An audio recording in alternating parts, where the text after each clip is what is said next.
اب شیطان مایوس کرتا ہے، کہتا ہے تو نہیں چھوڑ سکتا. بھئی ہم نہیں چھوڑ سکتے تو پروردگار تو چھڑوا سکتے ہیں نا. بھئی ہم اگر نہیں بچ سکتے تو پروردگار تو بچا سکتے ہیں نا. تو پروردگار عالم ہمیں بچا لیں گے جب ہم سچی توبہ کریں گے. حضرت اقدس تھانوی رحمۃ اللہ نے عجیب نقطہ لکھا ہے.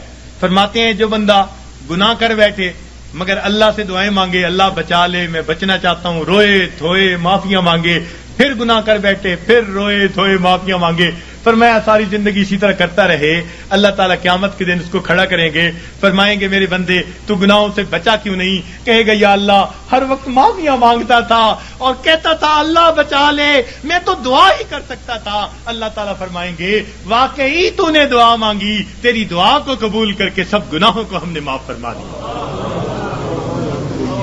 تو جب گناہ سرد ہو جائے تو معافیاں مانگے، روئے دھوئے اپنے رب کو منائے. الندم توبۃ، ندامت توبہ. تو دل میں نادم ہو اور اپنے رب کو منانے کی کوشش کرے، اسی وقت دیر نہ کرے. گناہ کا سرزد ہو جانا یہ کوئی ایسی بڑی بات نہیں ہے. بڑے بڑوں سے بعض اوقات غلطیاں ہو جاتی ہیں، تو گر جانا برا نہیں، گر کر پڑے رہنا برا ہوا کرتا ہے. تو کبھی کوئی کوتاہی ہو جائے، کوئی غلطی سرزد ہو جائے تو بندہ فوراً اپنے رب سے سچے دل سے معافی مانگے اور اپنے آپ کو اللہ تعالیٰ کے پیش کرے اور کہ اللہ مجھے بچا لینا.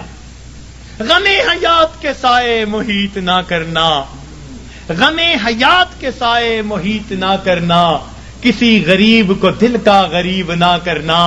میں امتحان کے قابل نہیں میرے مولا، میں امتحان کے قابل نہیں میرے مولا، مجھے گناہ کا موقع نصیب نہ کرنا. تو روئے اللہ مجھے گناہ کا موقع نہ دینا، اللہ بچا لینا. تو جب بندہ روئے گا اللہ تعالیٰ پھر اس کو گناہوں سے بچا لیں گے.